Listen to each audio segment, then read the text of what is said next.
Inihatid na po patungong airport ang labi ng basketballistang si Rene Baterbonia mula sa Arlington Memorial Chapel sa Quezon City. Ililipad po ang kanyang labi patungong Davao bago siya iuwi sa Agusan del Sur. At sa burol, inalala ng kanyang dating coach at mga kaibigan ang kabutihan ng atleta na may matayog na pangarap para sa kanya at sa kanyang pamilya. Saksi si Jamie Santos.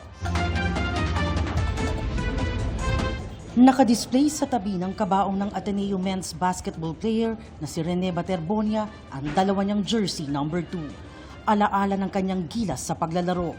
Saksi sa pagsisikap ni Rene o Bobet sa mga malalapit sa kanya ang kanyang mentor at coach sa Ateneo de Davao na si Coach Jess.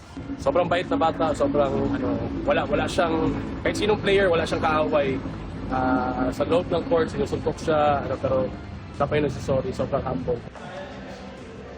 Nagtungo rin doon para makiramay ang ilang PBA players tulad ni Poy Eram. Gayon din sina Senador Robin Padilla at Senador Bam Aquino.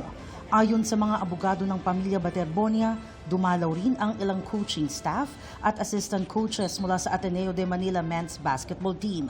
Pero hindi pa rin daw nakakapag-usap o humaharap si Coach Tab Baldwin sa pamilya ni Rene.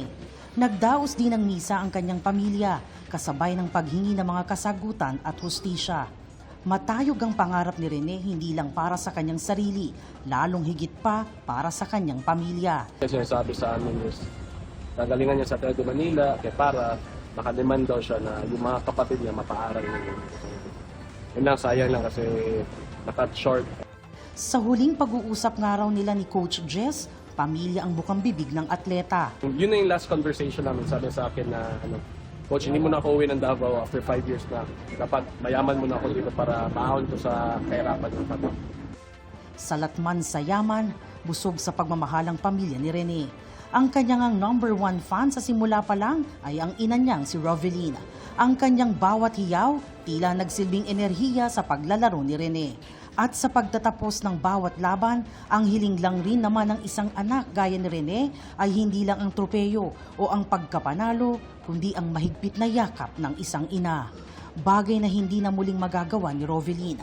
Bukod sa pagiging mabuting anak, inspirasyon din si Rene sa mga mahihirap. Bahagi ng 4-piece program noon ng pamilya Baterbonia bago mag-exit sa programa noong 2023 nang mapaunlad na ang pamumuhay. Isa po siyang dating 4-piece monitored child sa Agusan.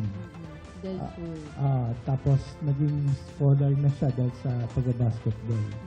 Nakabuo man ng pangalan si Rene sa larangan ng basketball ay hindi pa rin niya tinatalikuran ang kanyang pinanggalingan. Minsan na rin siyang naghatid ng tulong sa mga dati niyang guro sa Brigada Eskwela ng kanyang elementary school. Ang tinaguriang Mr. MVP ng rehiyon, true pride ng kanyang hometown. At ng iba pang gaya niyang nangangarap at handang magsakripisyo para sa mga hal sa buhay. Ako si Jamie Santos, ang inyong saksi.